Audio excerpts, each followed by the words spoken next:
As a rapper ne kuthiwa nansi beat jump on it. Is it a must to jump or ungathi no, not today? Endiba ucinga fans kunebhazi ezingcono kunami zakubonisa nami and inhlelo endiyibona apha la yabo ubona isiXhosa sinendawo zomanyana yabo iculture yande Better city way better city. Yeah Jonga, I'm back like old dame, it's him again. Bensiza mna kuchu like a train. Akopa renemda ticket tutywa in all DSPs but ungandibiza ngeboyfriend alamna nase resin zosabela okanye uthi chini nansi chomga mlonsi. Jonga phethe ubhura flash time grand. moja kanje xa uthi Jonga engathi uzawurapper exetani grand bura grand time Smart. Khatsho nge-young intro of yours.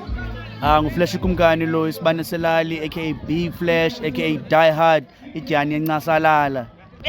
Kanjani? Okay tami sidityaniswa yintoni apha kwenzeka ntoni kulo mcimbi? Ndilapha eK-City Plugs ndatshwe nguTamira apha yabo ndilapha eCape Town ndiqonda nongavela apha la and inhlelo endiyibona apha la yabo ubona isiXhosa sinendawo zomanyana yabo iculture yande.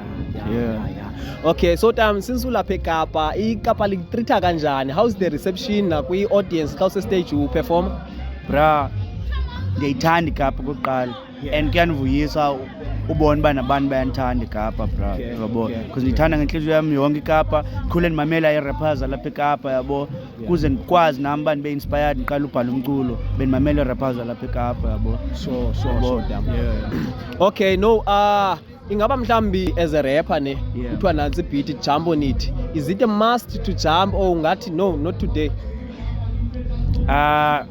Jani yam ngoku lewe yasayenza njengakuqala ngosasi business cipher ngoku ibusiness lewe yabo sondla ngayo insapho zethu yabo and luninzi uxinezeleko lengqondo sinalo awukwazi ubucingana ne-raps ngalo lonke ixesha because kubekho ixesha esilenzayo for your recorder yabo so asikwazi nje ukunika ibeat ba ngoku yabo akusafani nangelaa xesha bra so buyafuna ku-grand but kodwa enye ebalulekileyo as a rapper kubalulekile uba ube nazo ii-verses uhlala nazo ezisecaleni ngaphandle kwezomculo nami into endizifundisa yona le kwenzela xa ndifumana amathuba njengala Spitty Ways Fire yabo i-crowd baseleke nangakumbi. Okay ingaba yintoni mhlawumbi osiphathele yona esingayaziyo? Brian ndidrophe i-album entsha soon nge-21 kaNovember sendidrophe ii-singles ezimbini uNangomso noPetro City yabo hayi igama layo nguDie Hard. I-album ekufutshane kakhulu enhliziyweni yami la ndiyenze ngexesha belinzima ebomini bam career yami namahla ndinyuka ndisolekelwa ngabantu kwethu yabo yonke nje la man yabo so i-album ene-pain yabo ngethemba ke loba nabana umphulaphula ozawuthi xa emamela ojongane ne-depression naye uzawukhuthazeka njengam uba aqonde uba noba imeko uthini makaqhubeka ephambili noba athini amahla ndinyuka ubomi and ubomi bunjalo buhlala bunamahla ndinyuka noba ungaba rich noba ungathina soze kude kube mthebelele ngokupheleleyo yabo so le album ndiyenzele abantu xa bengaziva kakuhle bamamele yabo bro. Okay I know uyitye yonke bendizawuthi khasithengisele yona le album but hayi sewusithengisele so ke mhlawumbi yintoni mhlawumbi orhalela uyiclarify mhlawumbi abantu bayive wrong yabo to the people?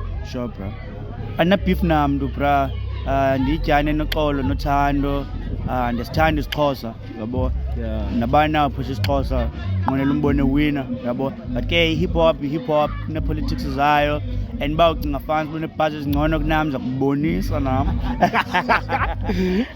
Any word of the day?